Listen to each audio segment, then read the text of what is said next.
സുഹൃത്തുക്കളെ, എൻ്റെ പ്രിയപ്പെട്ട മലയാളികളെ, ഞാൻ കൃഷ്ണപ്രസാദ് അഡ്വക്കേറ്റ് ജസ്റ്റിസ് എന്ന സംഘടനയുടെ ഒരു ജോയിൻറ്റ് സെക്രട്ടറിയും കൂടെയാണ്. എൻ്റെ ബയോഗ്രാഫിക്കലായിട്ടുള്ളൊരു കാര്യത്തിൽ ഏറ്റവും വലിയ പീക്ക് എന്ന് പറയുന്നത് ഇന്ത്യൻ ഭരണഘടനയെ സംരക്ഷിക്കുന്നതിന് വേണ്ടി ഞാൻ പറയാൻ പാടില്ലാത്തതാണ് ഞാൻ തന്നെ. പക്ഷെ സംഭവം എനിക്ക് പേഴ്സണലായിട്ട് അച്ചീവ്മെൻ്റ് ആണ്. കാര്യം ഒരു രാജ്യത്തിൻ്റെ ഭരണഘടന ചവിട്ടി മെതിക്കുമ്പോൾ ഒരു മുഖ്യമന്ത്രിയും കുറേ മന്ത്രിമാരും കൂടെ ചവിട്ടി മെതിച്ചപ്പോൾ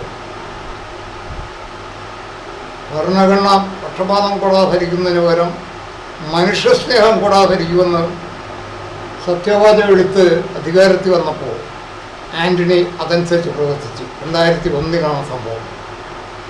അന്ന് മാധ്യമങ്ങളാണ് ഇദ്ദേഹം മുഖ്യമന്ത്രിയാണ് പ്രചരിപ്പിച്ച് കിടക്കുന്നത്. ഭരണഘടന സത്യവാചകം എടുത്തിട്ടേ ഇല്ല.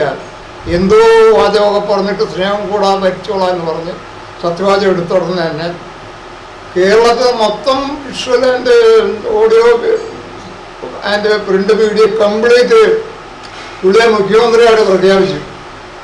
പിന്നെ എല്ലാവരും മുഖ്യമന്ത്രി അങ്ങനെ മുഖ്യമന്ത്രി അങ്ങനെ അങ്ങേരം ചെയ്തു. സത്യസന്ധമായിട്ട് ആ എടുത്ത ഓത്തനുസരിച്ച് സ്റ്റേറ്റിലെ ജനങ്ങളെ മൊത്തം സ്നേഹം കൂടാതിരിക്കാൻ തുടങ്ങി. അത് കുറേശ്ശെയായിട്ട് തുടങ്ങി അവസാനം വന്നപ്പോൾ സർക്കാർ ജീവനക്കാരെ മുഴുവൻ 34 ദിവസം വഴിയിലാക്കി. ഈ സമയത്താണ് നമ്മൾ വളരെ ക്രൂഷ്യലായിട്ടുള്ള മർമ്മമായിട്ടുള്ള പ്രശ്നം അവതരിപ്പിക്കുന്നത്. അതായത് മിസ്റ്റർ ആൻ്റണിയും അന്നത്തെ മന്ത്രിമാരെടുത്ത സത്യവാചകം ജനങ്ങളെ സ്നേഹം കൂടാതിരിക്കുക എന്ന് പറയുന്നത്. For the people, of the people, by the people എന്ന ലിങ്കൻ്റെ വാചകങ്ങൾ ഇവിടെ ജനങ്ങളുണ്ടായിരുന്നു. അതുകൊണ്ട് തന്നെ അവർ ചോദ്യം ചെയ്യാൻ തയ്യാറായി. ഞങ്ങൾക്ക് വേണ്ടിയിട്ടുള്ള ഗവൺമെൻറ്റാണ് വോട്ട് ചെയ്ത് കൊണ്ടുവന്നേക്കണം. അതിന് കലാപ സ്വഭാവത്തിൽ തന്നെ സെക്രട്ടേറിയറ്റിലെ ഉദ്യോഗസ്ഥന്മാർ രംഗത്ത് വന്നു. അതിൻ്റെ ലീഡർഷിപ്പ് കൊടുക്കാനുള്ള ഭാഗ്യം എനിക്കുണ്ടായി. അതിനെ തുടർന്ന് സമരകാലത്ത് ഇത് മുഴുവൻ ചർച്ച വന്നു. ജനങ്ങളിലേക്ക് ഇത് കുറേശ്ശെ കൺവേ എന്ന് പറഞ്ഞപ്പോൾ തടസ്സം ഉണ്ടാക്കാനായിട്ട് മാധ്യമങ്ങൾ തുടങ്ങി. മാധ്യമങ്ങൾ തന്നെ ഇത് ഇടാതിരിക്കാൻ വേണ്ടി വലിയ പ്രശസ്തരായ മാധ്യമപ്രവർത്തകർ വരെയും ഈ സംഗതിയിൽ നെഗറ്റീവായിട്ട് റോളാണ് കളിച്ചത്.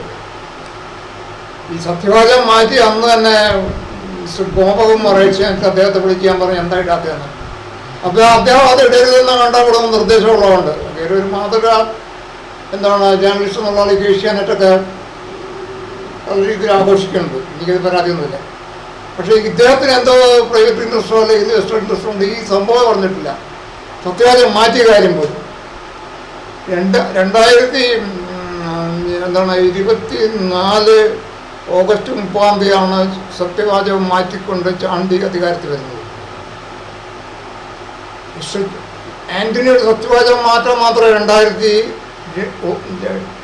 ഞാൻ 2002 സെക്രട്ടേറിയറ്റിലെ എൻ്റെ സംഘടന സെക്രട്ടേറിയറ്റ് ഐക്യവേദികളൊക്കെ നോട്ടീസ് ആവശ്യപ്പെട്ടു. ഒരേ ഒരു കാര്യമാണ്, സത്യവാചകം മാറ്റുക, നിങ്ങൾ എന്തായി കാണിക്കുന്നത്. പക്ഷെ അങ്ങനെ അത് പറഞ്ഞുകൊണ്ട് ഒന്നുകൂടെ കർശനമായിട്ട് ജീവനക്കാരുടെ അവകാശങ്ങളെല്ലാം എടുത്തു കളഞ്ഞു. മുത്തങ്ങയിലെ പാവപ്പെട്ടവർക്ക് വെടിവെപ്പ് എന്ന് വേണം, മാറാട്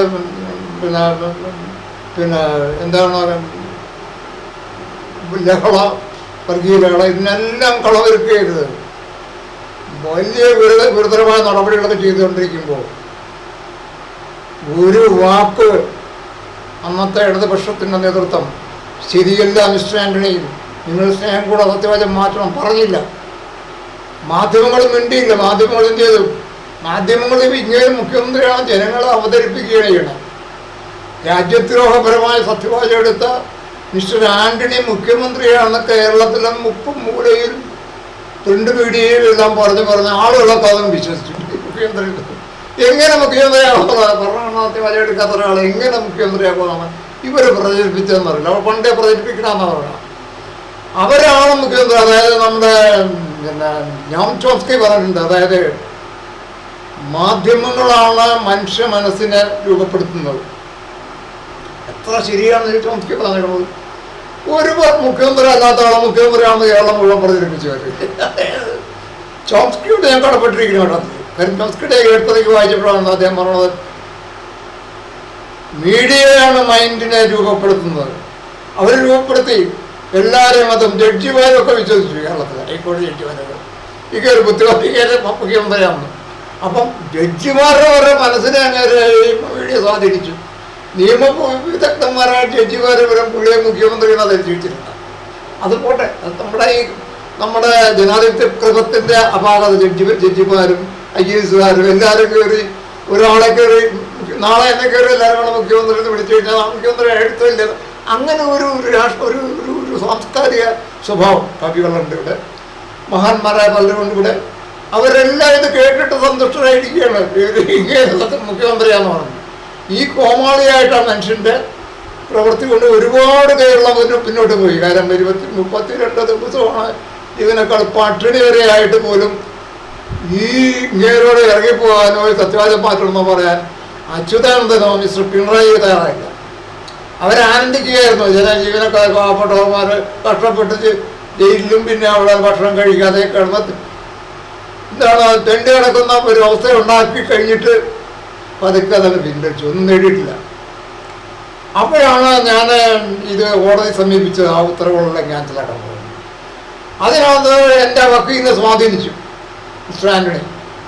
എൻ്റെ വക്കീൽ മിസ്റ്റർ രാംകുമാർ, പുള്ളി ഒരു ഭരണഘടനാ വിദഗ്ധൻ എന്നൊക്കെയാണ് ഈ ഏഷ്യാനെറ്റൊക്കെ പറഞ്ഞു വരുത്തുന്നത്. എനിക്കൊരു വിരോധമില്ല. പക്ഷേ സ്നേഹം കൂടാതെ വരിക എന്നുള്ള കേസ് കൊണ്ടുപോയി പുള്ളി തോറ്റു തന്നു. ചോദിച്ചപ്പോൾ പറഞ്ഞ് ഞാൻ ഒരു പേപ്പർ കൊടുക്കാൻ വിട്ടുപോയി. പക്ഷെ ആ കാലത്ത് അദ്ദേഹത്തിന് ഈ കേസ് നടക്കുമ്പോൾ അദ്ദേഹത്തിന് മൂന്നാറിൽ ഭൂമി വധിച്ചു കിട്ടിയെന്നുള്ള എനിക്കറിയാൻ കഴിഞ്ഞു. അദ്ദേഹം ഒന്നും കൂടാതെ അങ്ങനെ എൻ്റെ കേസ് ഒപ്പിക്കില്ല. ഭരണഘടനാ വിദഗ്ധൻ തന്നെയാണ്. പക്ഷെ അങ്ങേറെ വ്യക്തിപരമായ ചില വൈദഗ്ധ്യം കൊണ്ട് അങ്ങേറെ നേട്ടങ്ങൾ ഉണ്ടാക്കാൻ വേണ്ടി ഭരണഘടനയും വിത്തെല്ലാം കളിക്കുന്നൊരു വലിയൊരു വക്കീൽ തന്നെയാണ്. അങ്ങേറെ എന്തോ ഒരു എന്താണ് ചാതൻ കേസിൽ എന്തോ ഒരു പേരും പറഞ്ഞെങ്കിൽ നമ്മുടെ കേരളത്തിൽ ഹൈക്കോടതിയിൽ വലിയൊരു വിദഗ്ധനാണെന്ന് അറിയപ്പെടാൻ തുടങ്ങി. അത് അദ്ദേഹത്തിന് രാജനെ കർണാടക പോലീസ് കൊന്നെങ്കിലും അതിൻ്റെ നേട്ടമുണ്ടാക്കിയ ഒരാളുകൂടി അദ്ദേഹം. അത് അങ്ങനെയുള്ള സാഹചര്യത്തിൽ ആണ് നമ്മൾ കേസ് കൊടുക്കുമ്പോൾ കേസിനകത്ത് ഇത് നടത്തി പിന്നെ അവസാനം ആൻ്റണി എല്ലാ അവകാശങ്ങളും കൊടുത്തുകൊണ്ട് എക്സെപ്റ്റ് ഡൈസ്റ്റോൺ കൊടുത്തപ്പോൾ നമ്മളതിനെ ഈ കേസ് ക്ലോസ് ചെയ്തു. 1.5 കൊല്ലം എടുത്തു ക്ലോസ് ചെയ്യാൻ. ഒരു നാട്ടുമ്പുറത്ത് അമ്മമ്മടി വെച്ചാൽ അപ്പം പറയും സ്നേഹം കൂടാ ഭരിക്കണവൻ്റെ അത് നിലനിൽക്കണ്ട അല്ല പിരിച്ചു വിടുന്ന ഒരു നാട്ടുമ്പുറത്ത് അമ്മമ്മ പറയും. കോടതി കേരളത്തിലെ ഹൈക്കോടതി 1.5 കൊല്ലം എടുത്തു.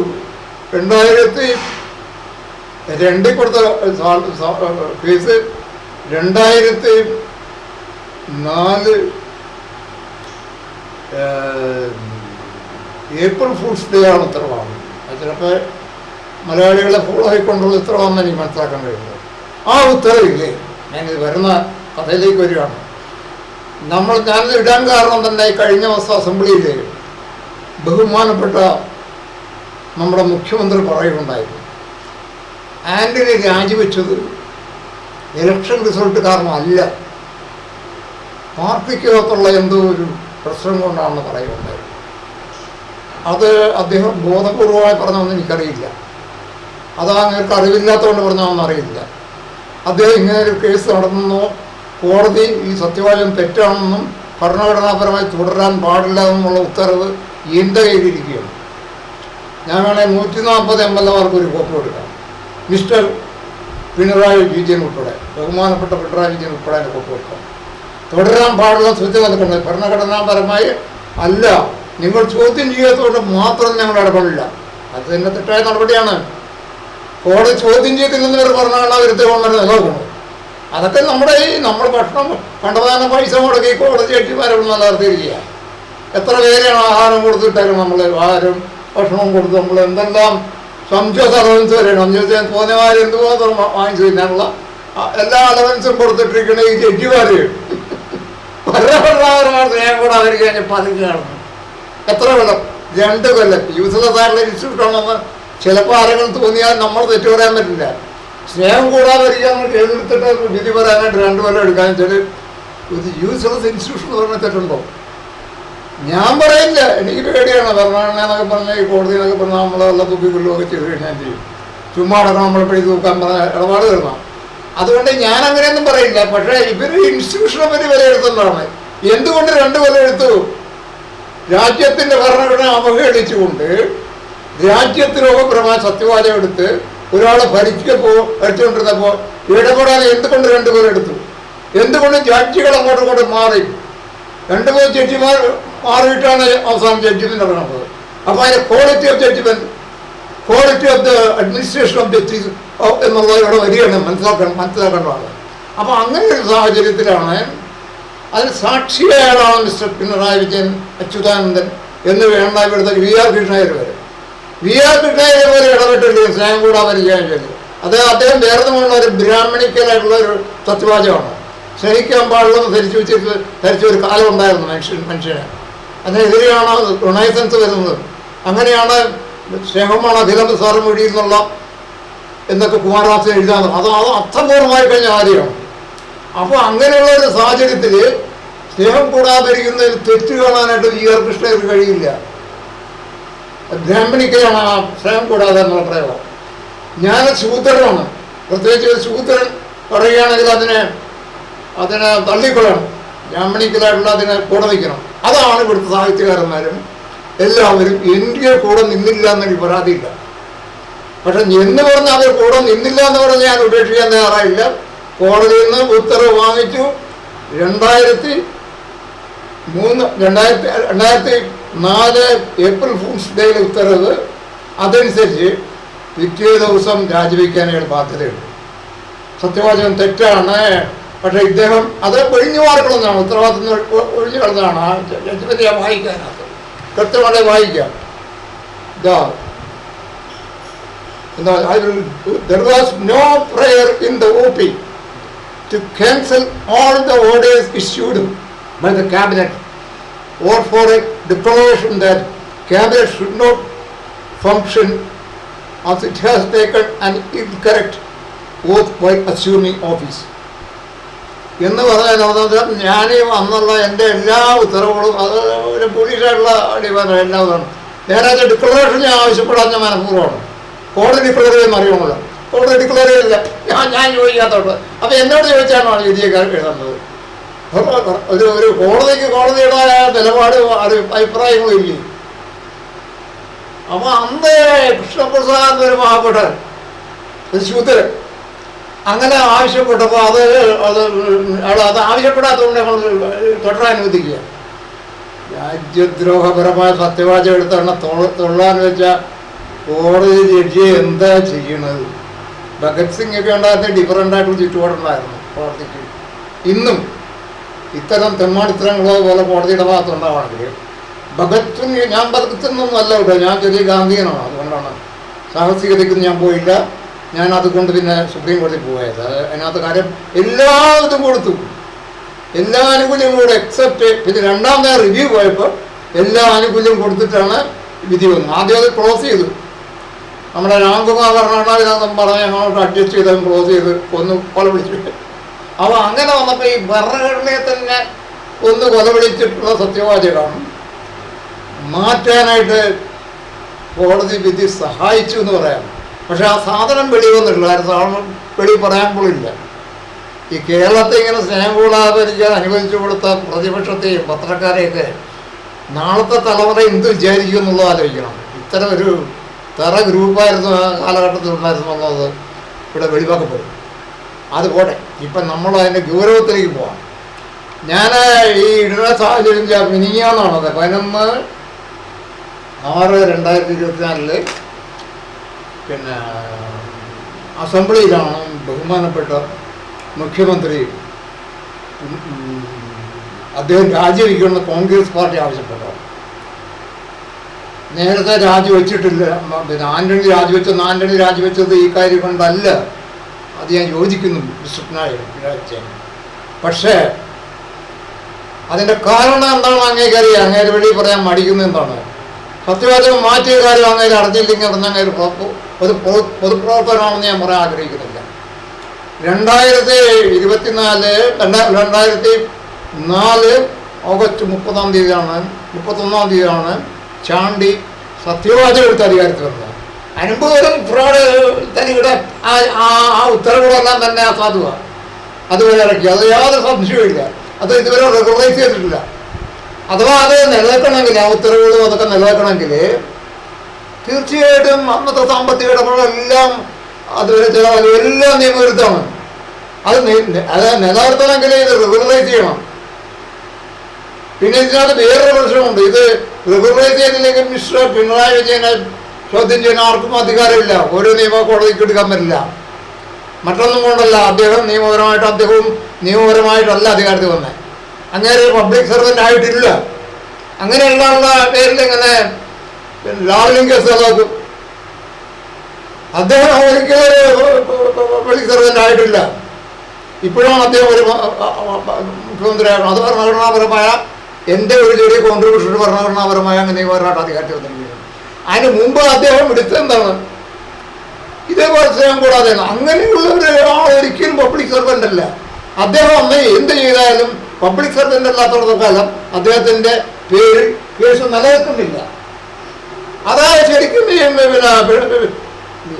സുപ്രീം കോടതിയുടെ മുമ്പിൽ അത് പ്രസന്റ് ചെയ്യുവാണെങ്കിൽ മിസ്റ്റർ പിണറായി വിജയൻ്റെ എതിരെയുള്ള കേസ് അന്ന് ക്വാഷ് ചെയ്യേണ്ടി വരും. കാരണം പബ്ലിക് സർവൻ്റ് അല്ലാത്ത ആളിനെതിരെ എങ്ങനെ ഒരു ചാർജ് കൊടുക്കുന്നത്? ചാർജ് ഇല്ലാത്തടത്തോളം ഡിസ്ചാർജ് അവിടെ തന്നെ ഡിസ്ചാർജ് ഒന്നല്ല. ഞാൻ അതിലേക്കൊന്നും പോകുന്നില്ല. അതൊക്കെ വിശാലമായ കാര്യമാണ്. അത് എന്നെക്കാരും മുഴുത്ത ഭീകരമാരായിട്ടുള്ള ഇതിലേക്ക് വരാനുള്ള ആൾക്കാരൊക്കെ സുപ്രീം കോടതി വക്കീൽ എന്നൊക്കെ പറഞ്ഞു ഓരോരുത്തരും ഇങ്ങനെ അവതരിക്കാറുണ്ട് ഇടയ്ക്കിടയ്ക്ക്. സന്തോഷമുണ്ട് അവർ അവതരിക്കണമല്ലോ. കാരണം നമ്മൾ പാവപ്പെട്ടവർക്കൊക്കെ നിയമം പഠിപ്പിച്ചു തരുന്നുണ്ടല്ലോ അവർ. പക്ഷേ ഇതെങ്ങനെ പിണറായി വിജയന് അക്കൗണ്ടബിൾ ആക്കും? പിണറായി വിജയൻ ഒരിക്കലും മുഖ്യമന്ത്രി അങ്ങനെ മന്ത്രിയായിട്ടില്ല. ഞാൻ പിണറായി വിജയന് വേണ്ടിയാണ് സംസാരിക്കണേ, നിയമത്തിന് വേണ്ടിയാണ് സംസാരിക്കണേ. അതുകൊണ്ട് ഈ വസ്തുത കേരളം അറിയണം. ഈ ആന്റണി രാജിവെച്ചത് അത് ചില മാധ്യമക്കാരെ ഞാൻ ഒരു ഇൻ്റർവ്യൂ കണ്ടു. മിസ്റ്റർ ലൂക്കോസ് ഫ്രം മനോരമ ഈ ആന്റണി ഇങ്ങനെ ചർച്ചയിനിടയ്ക്ക് ഒരു ഇടയിട്ട് കൊടുത്തു. രാജിവെച്ചത് ഇങ്ങനെ കൊണ്ടാണല്ലോ. അപ്പം പുള്ളി ഒരു പുഞ്ചിരി വലിയ അടിച്ച് കയറ്റി കൊടുക്കുകയാണല്ലോ, ഇയാളെ ഡിഫെൻഡ് ചെയ്യണമാണല്ലോ. അതുകൊണ്ട് ആന്റണിയെ ഡിഫെൻഡ് ചെയ്യേണ്ട കാര്യം മിസ്റ്റർ പിണറായി വിജയനില്ല. അദ്ദേഹം ഭരണഘടനാ വിരുദ്ധമായ സത്യവാചകം എടുക്കുകയും കോടതി പറഞ്ഞിട്ട് പോലും മാറ്റാതെ ഏപ്രിൽ 1 തൊട്ട് ഏപ്രിൽ 1 വിധി. ഏപ്രിൽ 1, 2004 തൊട്ട് ഓഗസ്റ്റ് 29 രാജിവെക്കണവരെ ഒരു ഭരണഘടനയുടെ ഒരു പിന്തുണയില്ലാതെ കോടതി വൃത്തിയായിട്ട് പറഞ്ഞു ഇത് ഭരണഘടനയല്ലെന്ന്. പിന്നെ ഈ മാസം അന്ന് രാജിവെക്കണ്ടേ? ഭരിക്കാൻ അനുവദിച്ചു കൊടുത്തല്ലോ പിണറായി വിജയനും അച്യുതാനന്ദനും ഒക്കെ പത്രക്കാരും ഒക്കെ. എന്താ നമുക്കിവിടെ ജനാധിപത്യം വേണ്ടി? ഇവിടെ ചില സുഹൃത്തുക്കൾ വെച്ചാണ് കാണാൻ. എൻ്റെ സുഹൃത്താണ് ആന്റണി എന്ന് പറഞ്ഞാൽ പിണറായി പറഞ്ഞു ഞാൻ ഭരണഘടനാപരമായ കാര്യത്തിൽ എൻ്റെ നിലപാട് തന്നെ നിലനിർത്തും. അത് നമ്മുടെ ചുമതലയാണ്, ഓരോ വ്യക്തിയുടെ ചുമതലയാണ്. അല്ലാതെ എൻ്റെ സുഹൃത്താണ് ഭരണഘടനയൊന്നും വേണ്ട. പക്ഷെ അങ്ങനെയാണ് സംഭവിച്ചത്. 2022 ബോധപൂർവമായിട്ട് ഇരിക്കാൻ സെലക്ട് ചെയ്തതാണ്. ഇത് നമ്മളൊരു കേരളത്തോട് റിവീൽ ചെയ്യണത്. ഇങ്ങനെ ഫോർഡുകളുണ്ടായിട്ടുള്ള ഒരു സത്യവാചകം എടുത്തോളാണ് ഈ ആന്റണി ഭരിക്കുന്നതെന്നും അയാൾ മര്യാദയ്ക്ക് രാജിവെച്ചില്ലെങ്കിലും സത്യവാചകന്മാർ തയ്യാറായില്ല. അച്യുതാനന്ദൻ ചെയ്യാറല്ലോ, അദ്ദേഹത്തിനൊക്കെ ആലപ്പുഴക്കാരാണല്ലോ.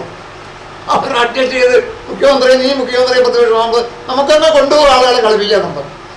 അതൊന്നും ആ കാലത്ത് കഴിഞ്ഞു. സത്യസന്ധമായിട്ട് കാര്യങ്ങൾ പോകണം. നമ്മുടെ ഈ ചർച്ചിൽ പറഞ്ഞിട്ടുണ്ടെന്ന് പറയാം, ഈ സെക്കൻഡ് വേൾഡ് വാർ കാലത്ത് അടുത്തൊരു വേൾഡ് വാറുകാർക്ക് ചർച്ച വന്നപ്പോൾ അദ്ദേഹം പറഞ്ഞു ഇത് ഈസ് എ ഇഷ്യൂ എന്ന് പറഞ്ഞാൽ ഇറ്റ്സ് എ റിഡിൽ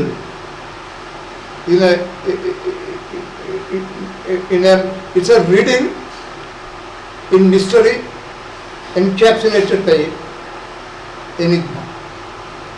ഒരു എനിഗ്മയാണ്, ഒരു പഴങ്കർ എനിഗ്മ എന്ന് പറയുന്ന ഒരു എനിഗ്മയാണ്. എങ്ങനെയാണ് അത്?